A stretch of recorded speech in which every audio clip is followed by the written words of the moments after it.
สวัสดีค่ะหมดเกลี้ยงค่ะสวัสดีค่ะ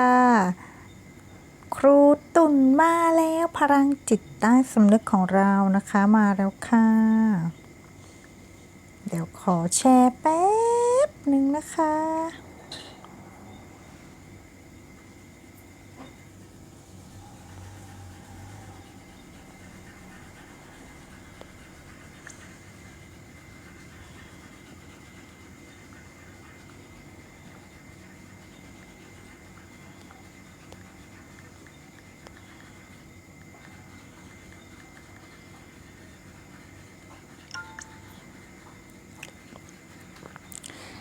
สวัสดีค่ะแชร์ก่อนนะคะ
สวัสดีค่ะ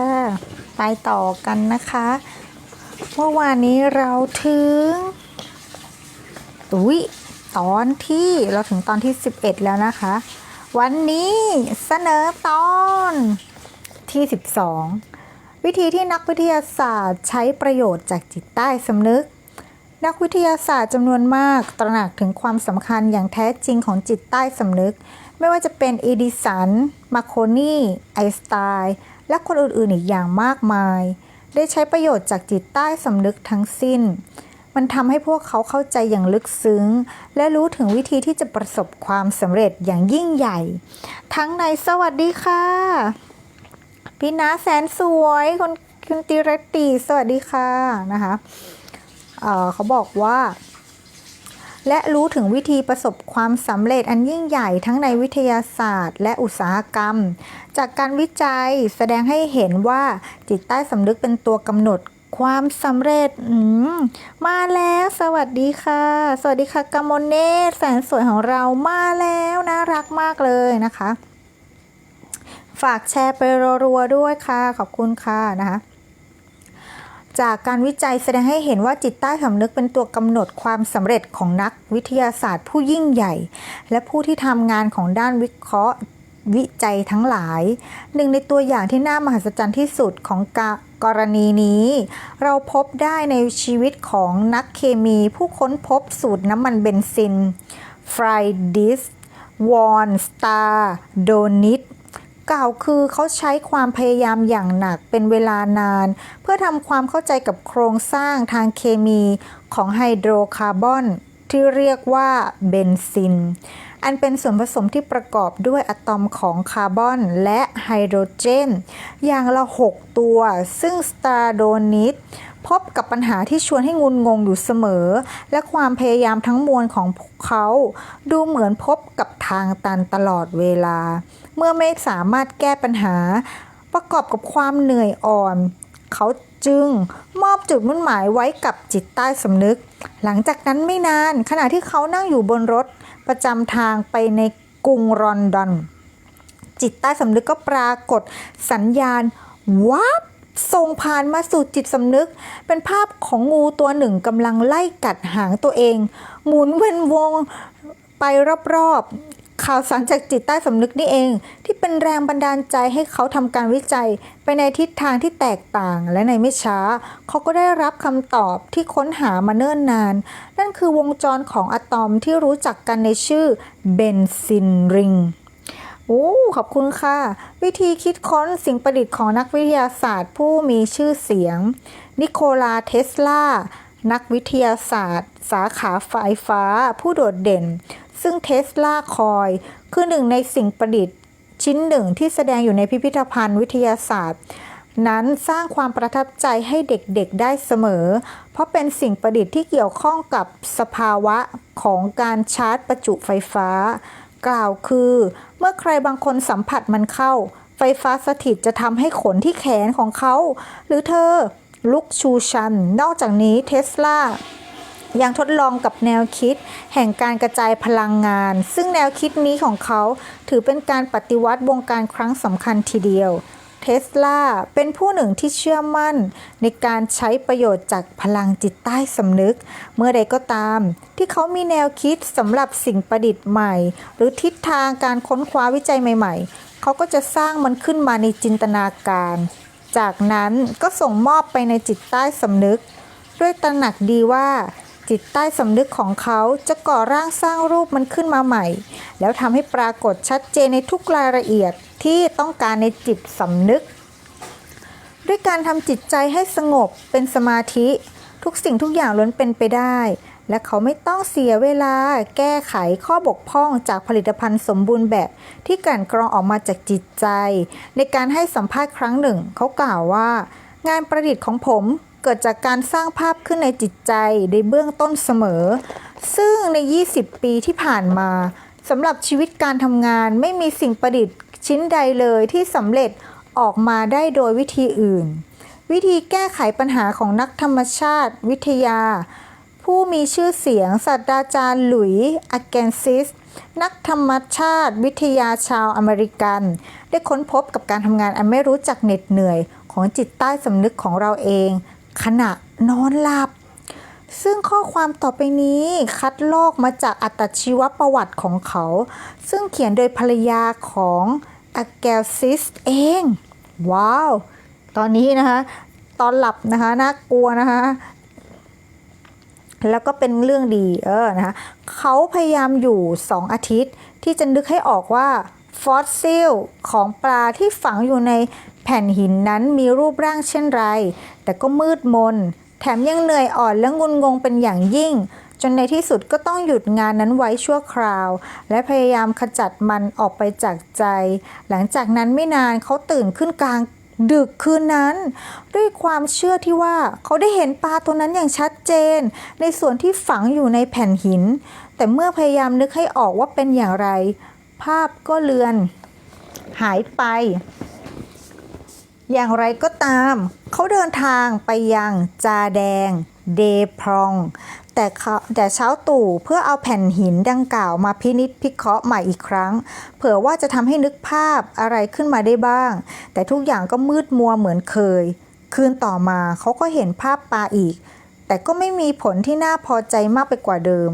ครั้นตื่นขึ้นภาพนั้นก็หายไปจากความทรงจำอีก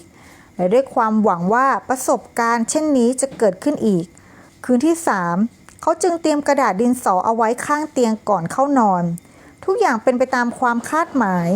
ตอนรุ่งสางปลาตัวนั้นก็ปรากฏขึ้นในความฝันของเขาตอนแรกพร่ามัวแต่ในที่สุดก็กระจ่างชัดจนเขาสิ้นสงสัยในลักษณะทางสัตวศาสตร์ของมันและขณะยังคงครึ่งฝันครึ่งตื่นในความมืดมิดนั่นเองเขาร่างโครงสร้างของมันลงไปในกระดาษที่เตรียมเอาไว้ในตอนเช้าเขาประหลาดใจเป็นอย่างยิ่ง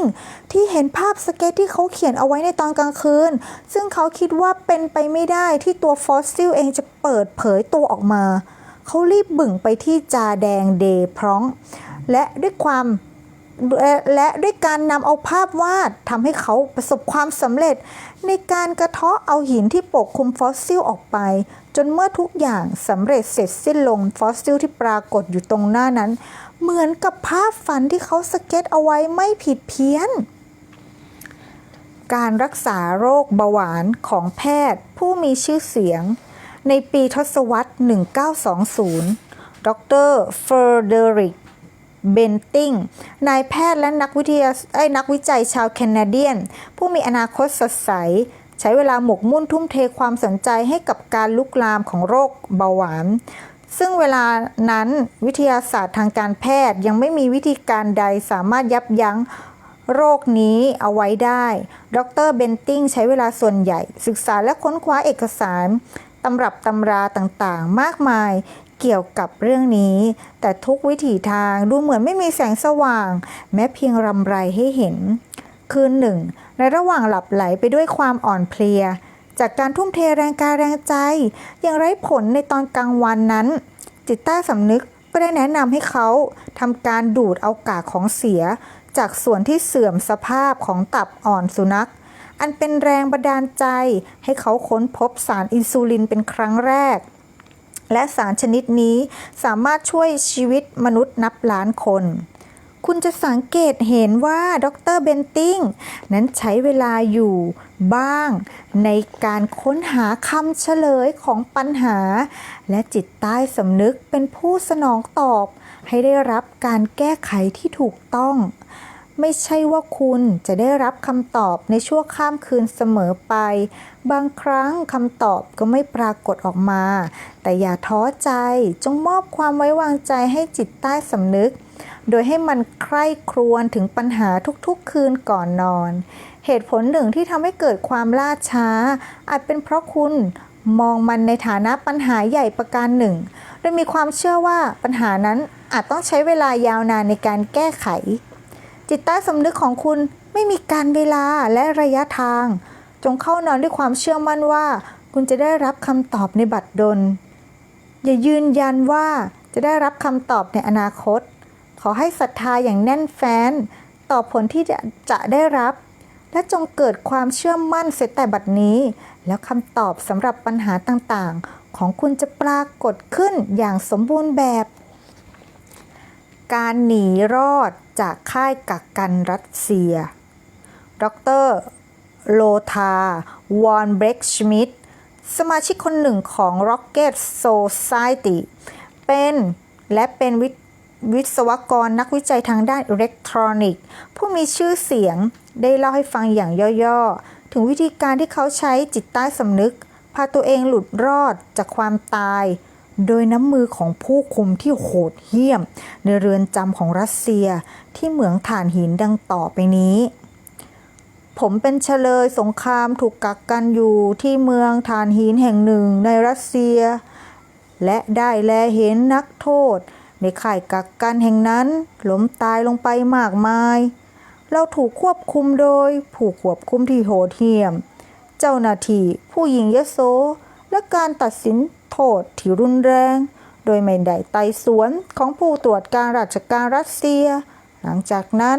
การตรวจสอบทางการแพทย์พอเป็นพิธีผ่านพ้นไปบรรดานักโทษทุกคนก็ได้รับการจัดสรรโควตาให้ขนถ่านหินสำหรับผมต้องขนถ่านหินวันละ300 ปอนด์และในกรณีที่นักโทษคนใดคนหนึ่งไม่สามารถทำงานได้ตามที่กำหนดก็จะต้องถูกสั่งงดอาหาร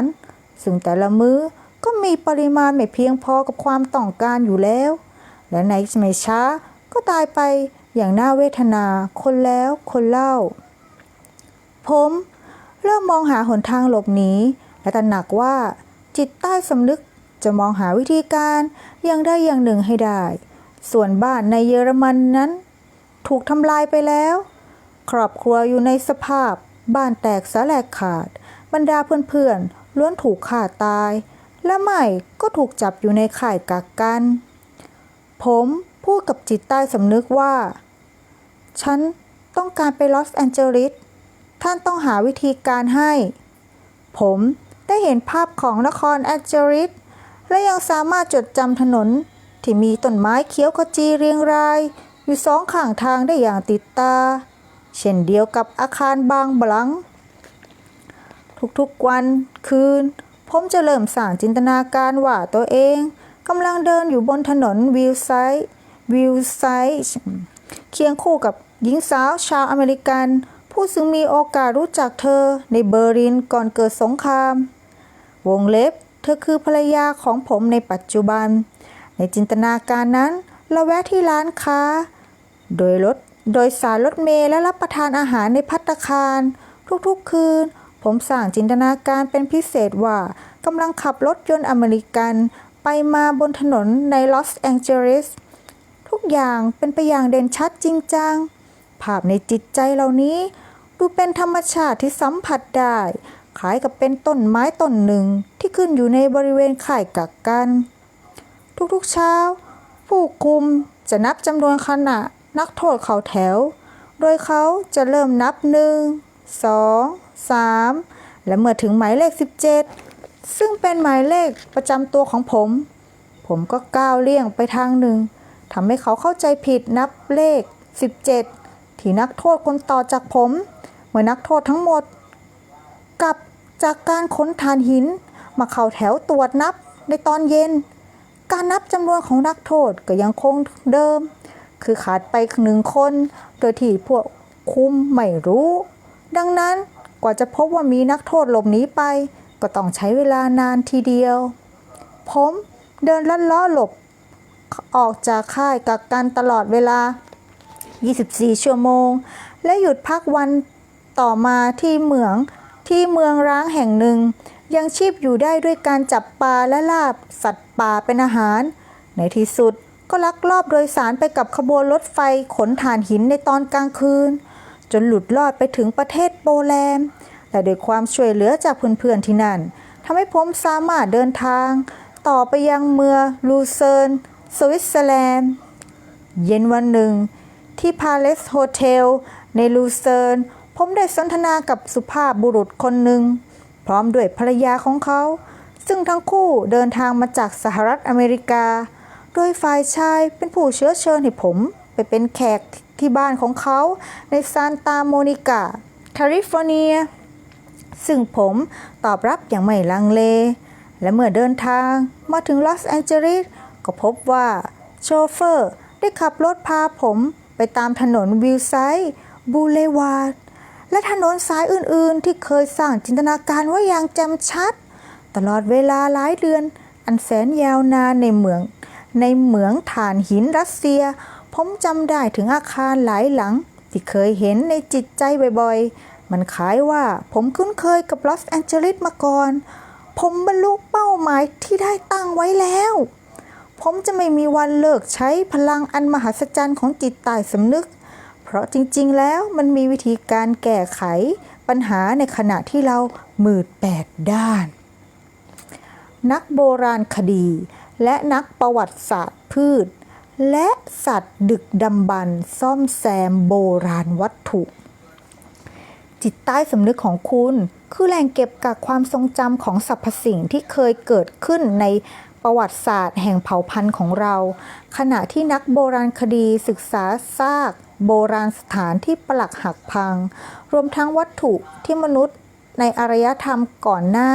ทิ้งเอาไว้ให้นั้นพวกเขาใช้จินตนาการเป็นเครื่องช่วยและจิตใต้สำนึกก็จะสร้างภาพของบรรพการขึ้นมาใหม่ส่วนสำคัญที่ขาดหาย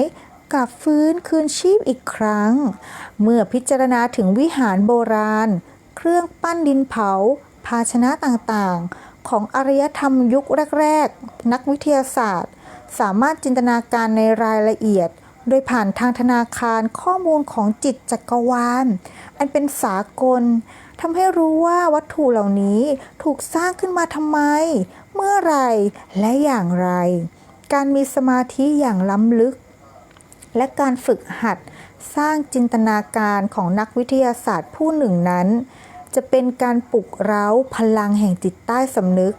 ซึ่งซ่อนเร้นอยู่ภายในออกมาให้สามารถมองหลังคาของวิหารโบราณว่าในการก่อนนั้นมันมีรูปลักษณ์เช่นไรรวมทั้งสภาพแวดล้อมที่เต็มไปด้วยสระน้ำสวนและน้ำพุเขามองเห็นฟอสซิลทั้งหลายยังคงปกคลุมด้วยกล้ามเนื้อเส้นเอ็นมองเห็นดวงตาเป็นประกายและยังเดินเหินส่งเสียงร้องได้ อดีตได้กลับฟื้นคืนชีวิตขึ้นมาในปัจจุบันเราพบว่าภายในจิตใจนั้นไม่มีระยะทางและการเวลาด้วยการฝึกฝนควบคุมและจินตนาการอย่างถูกต้องคุณสามารถเป็นพวกพ้องกับนักวิทยาศาสตร์และนักคิดสร้างสรรค์ชั้นเลิศได้ไม่ยากเลยการชี้แนะจากจิตใต้สำนึกเมื่อคุณพบกับสภาวะที่ยากต่อการตัดสินใจหรือเมื่อล้มเหลวในการแก้ปัญหาแล้วก็จงเริ่มคิดอย่างสร้างสรรค์ต่อสิ่งต่างๆเหล่านั้นโดยทันทีถ้าคุณยังหวาดกลัวหรือวิตกกังวลแสดงว่ายังไม่ได้ใช้ความคิดอย่างแท้จริงเพราะการคิดที่แท้จริงนั้นต้องปราศจากความหวาดกลัว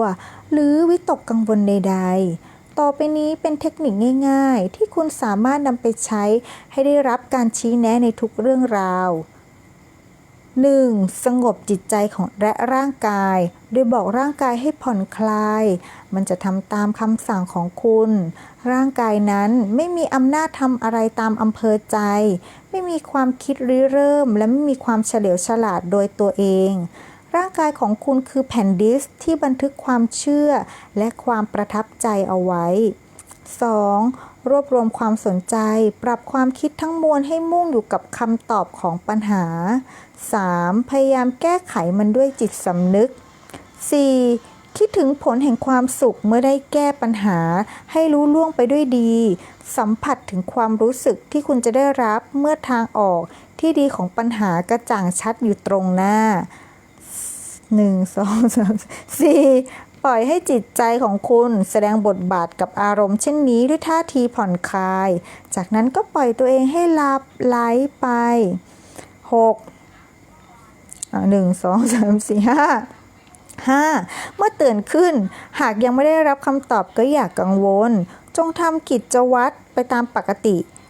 เป็นไปได้ที่ขณะคุณกำลังวุ่นอยู่กับอะไรสักอย่างทางออกแห่งปัญหาอาจจะแวบเข้ามาสู่จิตใจ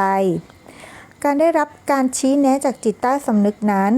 วิธีที่ดีที่สุดเป็นวิธีที่ดีที่สุดดังนั้น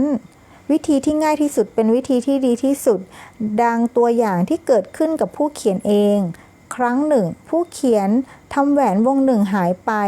มันเป็นแหวนมรดกตกทอดที่มีค่ามากและไม่ว่าจะพยายามค้นหาทุกซอกทุกมุมก็ไม่มีวี่แววตกกลางคืนผู้เขียนพูดกับจิตใต้สำนึกในลักษณะการเดียวกับที่พูดคุยกับคนอื่นก่อนที่จะหลับไหลไปนั้นผู้เขียนกล่าวว่าท่านรอบรู้ในสรรพสิ่งจึงรู้ดีว่าแหวนอยู่ที่ไหนจงเปิดเผยให้ประจักษ์ด้วยในตอนเช้าทันทีที่ผู้เขียนตื่นขึ้นมามีคำพูดกังวานอยู่ในหูว่าถามโรเบิร์ตสิผู้เขียนคุ้นคิดอย่างประหลาดใจในการถามไถ่เด็กอายุ9 ขวบคนนั้นแต่อย่างไรก็ตามผู้เขียนก็ทำตามเสียงจากสัญชาตญาณภายในเมื่อถูกถามโรเบิร์ตก็ตอบว่าโอ้ใช่ครับผมเก็บมันได้ที่สนามตอนเล่นอยู่กับเพื่อนๆและเก็บมันไว้ในห้องผมเองโดยไม่คิดว่ามันมีค่าจึงไม่ได้สนใจถามหาเจ้าของดังนั้นถ้าคุณเชื่อมั่นจิตใต้สำนึกจะตอบคำถามให้เสมอจิตใต้สำนึกเปิดเผยที่ซ่อนพินัยกรรมฮิวโกคือชื่อของชายหนุ่มที่เข้าฟังการบรรยายของผู้เขียนในลอสแองเจลิสได้เล่าประสบการณ์ของพลังจิตใต้สำนึกว่าพ่อของเขาเสียชีวิตลงอย่างกระทันหันโดยไม่ได้ทำพินัยกรรมใดๆเอาไว้อย่างไรก็ตามผู้เป็นน้องสาวของพ่อกล่าวว่าครั้งหนึ่งพ่อของเขาเคยเปรยถึงการทำพินัยกรรมซึ่งจะเป็นผลดีและมีความยุติธรรมสำหรับทุกคนฮิวโก้ตระหนักดีว่าถ้าบิดาผู้ล่วงลับอำลาโลกนี้ไปโดยไม่ได้ทำพินัยกรรมใดๆเอาไว้ทรัพย์สมบัติทั้งหมดจะถูกแบ่งปันตามกฎหมายของรัฐซึ่งนั่นดูเหมือนไม่สอดคล้องกับเจตนารมณ์ของบิดายิ่งไปกว่านั้นทรัพย์สมบัติจะต้องหมดไปกับค่าธรรมเนียมทางกฎหมายเป็นจำนวนมากเขาและน้องสาวจึงทำการค้นหาทุกหนทุกแห่งแต่ก็ไร้ผลจนไม่ค่อยแน่ใจว่าพ่อจะทำพินัยกรรมเอาไว้หรือไม่ทันใดนั้นฮิวโก้ก็นึกขึ้นได้ถึงสิ่งที่ได้เรียนรู้เกี่ยวกับการใช้ประโยชน์จากจิตใต้สำนึกดังนั้นก่อนนอนเขาจึงพูดกับจิตใจส่วนลึกว่า บัดนี้ฉันได้มอบความมุ่งมา่ปรารถนาไว้กับจิตใต้สำนึกซึ่งทราบดีว่าพินัยกรรมอยู่ที่ไหนขอจงเปิดเผยแก่ฉันด้วยเถิดจากนั้นเขาก็สรุปความตามต้องการไว้ในคำพูดเดียวคือคำตอบและท่องซ้ำแล้วซ้ำอีกคล้ายกับว่ามันเป็นเพลงกล่อมจนหลับไหลไปพร้อมกับคำดังกล่าวที่ก้องอยู่ในจิตใจเช้าวันรุ่งขึ้นเขาตื่นขึ้นด้วยแรงกระตุ้นอย่างรุนแรงให้ไปยังธนาคารแห่งหนึ่งในลอสแองเจลิสเขาประหลาดใจว่าเคยได้ยินพ่อพูดถึงเรื่องนี้หรือไม่เขาเคยผ่านตาจดหมายจากธนาคารที่ส่งมาหาพ่อหรือไม่เขาไม่ทราบเลยแต่ที่แน่ๆก็คือเขาไปตรวจสอบตามลางสังหรณ์ที่เกิดขึ้นและในที่สุดธนาคารก็แจ้งว่ามีตู้นิรภัยถูกเช่าไว้ในชื่อของบิดาครั้นเมื่อเปิดออกก็พบพินัยกรรมอยู่ภายในขณะที่คุณหลับนั้นความคิดได้ปลุกเร้าพลังที่ซ่อนเร้นอยู่ภายในสมมุติว่าคุณกำลังสับสนไม่รู้จะตัดสินอย่างไรกับการขายบ้านซื้อหุ้นตัวใดตัวหนึ่งแยกตัวออกจากหุ้นส่วนย้ายที่อยู่อาศัยยกเลิกสัญญาเก่าหรือทำสัญญาใหม่แล้วก็จงนั่งลงบนเก้าอี้ในท่วงท่าผ่อนคลายสบายๆปล่อยวางจิตใจให้หมกมุ่นไม่หมกมุ่นพร้อมกับจดจำไว้ให้มั่นว่านั่นเป็นกฎเกณฑ์แห่งจักรวาลว่าด้วยปฏิกิริยาตอบสนองการกระทำคือความคิดของคุณปฏิกิริยาสนองตอบก็คือการขานรับจากจิตใต้สำนึกจิตใต้สำนึกนั้นมีปฏิกิริยาสะท้อนกลับอย่างคล่องแคล่วว่องไวอันเป็นธรรมชาติมันตอบแทนให้รางวัลและชดเชยซึ่งเป็นกฎแห่งการโต้ตอบขณะที่คุณไตร่ตรองถึงการกระทำที่ถูกต้องคุณจะได้รับปฏิกิริยาสะท้อนกลับโดยอัตโนมัติหรือกล่าวอีกในก็คือการสนองตอบภายในตัวของคุณเองที่ก่อให้เกิดการชี้แนะหรือการจัดเตรียมคำตอบไว้ให้จากจิตใต้สำนึกการค้นหาการชี้แนะนั้นกระทำได้โดยง่ายโดยการครุ่นคิดอย่างสงบเกี่ยวกับการกระทำที่ถูกต้องเหมาะสมซึ่งเท่ากับคุณกำลังใช้ความเฉลียวฉลาดอันไร้ขอบเขตที่แฝงฝังอยู่ในจิตใต้สำนึกในการชี้แนะจุดเริ่มต้นซึ่งหลังจากนั้นการกระทำของคุณจะเป็นไปอย่างถูกต้องและถูกควบคุมโดยชาวปัญญาภายในตัวคุณที่รอบรู้และมีอำนาจเหนือทุกเรื่องราวการตัดสินใจของคุณจะเป็นไปอย่างเหมาะสมการปฏิบัติที่ถูกต้องเพียงครั้งเดียวเพราะคุณอยู่ภายใต้การควบคุมภายในให้การทำในสิ่งที่ถูกต้องดีงามผู้เขียนใช้คำว่าควบคุมก็เพราะว่ากฎแห่งจิตใต้สำนึกก็คือการควบคุมนั่นเองความลับของการชี้นำความลับของการชี้นำก็คือการกระทำที่ถูกต้องคือการจดจ่อจิตใจของตัวเองอยู่กับคำตอบที่ถูกต้องเหมาะสมจนกระทั่งคุณพบว่ามันสนองตอบอยู่ภายในการตอบสนองนั้นก็คือความรู้สึกชนิดหนึ่งซึ่งก็คือการอย่างรู้ภายในและลางสังหรณ์คุณได้ใช้พลังที่แฝงฝังอยู่ภายในเพื่อที่ชี้แนะจุดเริ่มต้นของสิ่งต่างๆซึ่งจะไม่มีวันพลาดผิดแม้แต่ก้าวเดียวในขณะที่ปฏิบัติไปตามการบังคับบัญชาของชาวปัญญาภายในและคุณจะได้พบว่าตลอดเส้นทางนั้นเป็นที่น่าพึงพอใจด้วยความรู้สึกสุขสันติสรุปท้ายบท 1. จำไว้ว่าจิตใต้สำนึกเป็นผู้กำหนดความสำเร็จและการบรรลุถึงซึ่งจุดมุ่งหมายอันมหัศจรรย์ของนักวิทยาศาสตร์ยิ่งใหญ่ทั้งหลาย 2. โดยการใช้จิตสำนึกสนใจและจดจ่ออยู่กับคำเฉลยของปัญหาที่ซับซ้อนจิตใต้สำนึกจะรวบรวมข้อมูลที่จำเป็นเอาไว้และส่งกลับไปยังจิตสำนึก 3. ถ้าคุณกำลังสับสนเกี่ยวกับคำตอบปัญหาใดปัญหาหนึ่งสวัสดีค่ะคุณชัชวรรณย้อนฟังได้นะคะใกล้จบแล้วนะคะ 3. คุณกำลังสับสนเกี่ยวกับคำตอบปัญหาใดปัญหาหนึ่งจงพยายามแก้ปัญหาให้ตรงกับจุดมุ่งหมายและรับเอาข้อมูลทั้งหลายเท่าที่จะหาได้จากการวิเคราะห์รวมทั้งจากผู้อื่นด้วยถ้าหากว่ายังไม่ปรากฏคำตอบจงมอบมันให้กับจิตใต้สำนึกตอนก่อนหลับ ซึ่งทางออกมักปรากฏเสมอจิตใต้สำนึกไม่เคยล้มเหลว 4. คุณอาจไม่ได้รับคำตอบรวดเร็วชั่วข้ามคืนเสมอไปจงผูกติดความปรารถนาไว้กับจิตใต้สำนึกจนกระทั่งอรุณรุ่งและความมืดโบยบินจากไป 5. คุณทำให้การได้รับคำตอบชักช้าไปก็เพราะไปคิดว่ามันเป็นปัญหาใหญ่ที่จะต้องใช้ความเนิ่นนานในการแก้ไขจิตใต้สำนึกของคุณนั้นไม่มีปัญหามันรู้แต่เพียงการแก้ปัญหาเท่านั้น 6. จงเชื่อว่าคุณได้รับคำตอบในบัดดลสร้างความรู้สึกยินดีกับคำตอบที่ได้หรือนึกถึงความรู้สึกที่ได้รับถ้าคุณสามารถแก้ปัญหาต่างๆได้อย่างดีเยี่ยมซึ่งจิตใต้สำนึกจะสนองตอบตามความรู้สึกของคุณ 7. ภาพแห่งจิตใจใดๆก็ตามที่สนับสนุนด้วยความศรัทธาและความภาคเพียรพยายามจะกลายเป็นจริงโดยผ่านกระบวนการทำงานอันมหัศจรรย์ของพลังแห่งจิตใต้สำนึกจงไว้ใจและเชื่อมั่นในพลังของมันและความประหลาดใจจะบังเกิดขณะที่คุณสวดอ้อนวอน 8. จิตใต้สำนึกของคุณคือพลังแห่งความทรงจำและภายในจิตใต้สำนึกได้บันทึกประสบการณ์ทั้งหลายทั้งมวลนับแต่เยาว์วัยเป็นต้นมา 9. นักวิทยาศาสตร์เพ่งพิจารณาอย่างจดจ่อต่อม้วนกระดาษโบราณวิหารซากฟอสซิลจนสามารถมองเห็นภาพในอดีตและทำให้มันมีชีวิตชีวาขึ้นมาในปัจจุบันจิตใต้สำนึกของพวกเราคือผู้ช่วยเหลือที่มีประสิทธิภาพ 10. จงร้องขอสิ่งที่ปรารถนาต่อจิตใต้สำนึกก่อนนอนตอนก่อนนอนด้วยความไว้วางใจและเชื่อมั่นและคุณจะได้รับคำตอบจิตใต้สำนึกคือผู้รอบรู้และมองเห็นสรรพสิ่งแต่มีข้อแม้ว่าคุณต้องไม่สงสัยและไม่คลางแคลงใจต่อพลังของมัน